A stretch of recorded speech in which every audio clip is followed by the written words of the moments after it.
Hello, I'm Dr. Andrew Neville, and I specialize in treating adrenal fatigue. But today I want to talk to you about one of the trends that's out there that has actually gotten my patients with adrenal problems in a ton of trouble, which is intermittent fasting.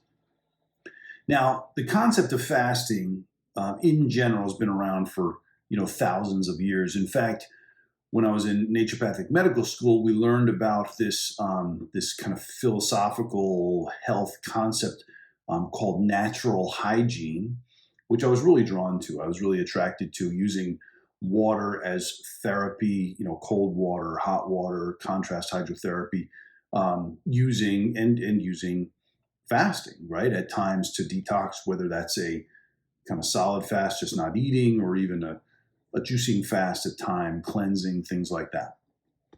Well, as it turns out, I can't do any of that fasting stuff and any of the patients that I work with because all my patients have adrenal problems. And one of the main jobs that your adrenal has is to control your blood sugar. Control your blood sugar. See, every time your blood sugar drops, like if you were to miss a meal by accident or on purpose, if you were intermittent fasting, you miss a meal, you have to trigger your adrenals, right? So your HPA axis gets triggered, your adrenals have to release cortisol.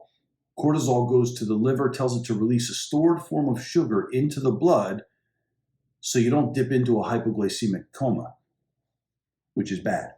Now, every time that happens, then that is a stress. You are working the adrenals, and that is something that we absolutely do not want to do when we're trying to fix adrenal fatigue. Okay, so the physiology that people are going for with intermittent fasting is they are trying to trigger stress physiology. I'm not against intermittent fasting. I'm only against intermittent fasting for anybody with an adrenal problem. If your adrenals are fine, right, and you don't have that problem, actually intermittent fasting can be really helpful from a metabolic standpoint.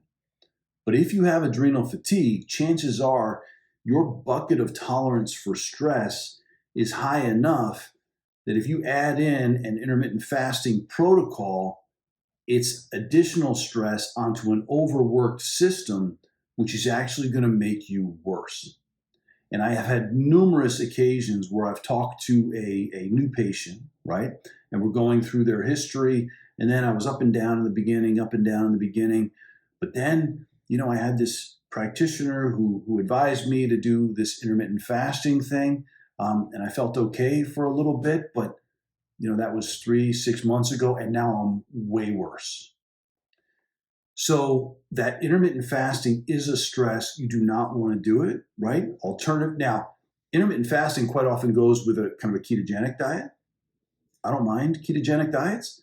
My patients don't have to do ketogenic diets to get better. I don't mind ketogenic diets, but do not do that with the intermittent fasting kind of, I don't know if it's a fad, but that process, right? Don't do both of those together. Ketogenic is fine. Inherently, ketogenic is basically a hypoglycemic diet, which everybody with adrenal problems needs to do, right? Which is small, frequent meals. That's more hypoglycemic. Ketogenic is more high protein fat, more protein fat, low sugar and carb. Now, ketogenic takes that to the extreme, very, very low sugar and carb, and that's okay for some people, and higher fat. It's this small, frequent meals thing, right, which certainly goes against intermittent fasting, which is basically, you just don't eat for 16 hours or 20 hours out of the day. You kind of put all your meals in that 4 to 8 hour window, basically. Again, that means your body is starving the rest of the time. That is a stress on your physiology. It's not something you want to do. So ketogenic's okay. Just make sure you're getting small, frequent meals throughout the day, even a snack before bed, that kind of a thing. This hypoglycemic diet. Do not, if you have adrenal problems, do not engage in intermittent fasting. Anybody else, it's okay, but not if you have adrenal problems. That's key. Good luck.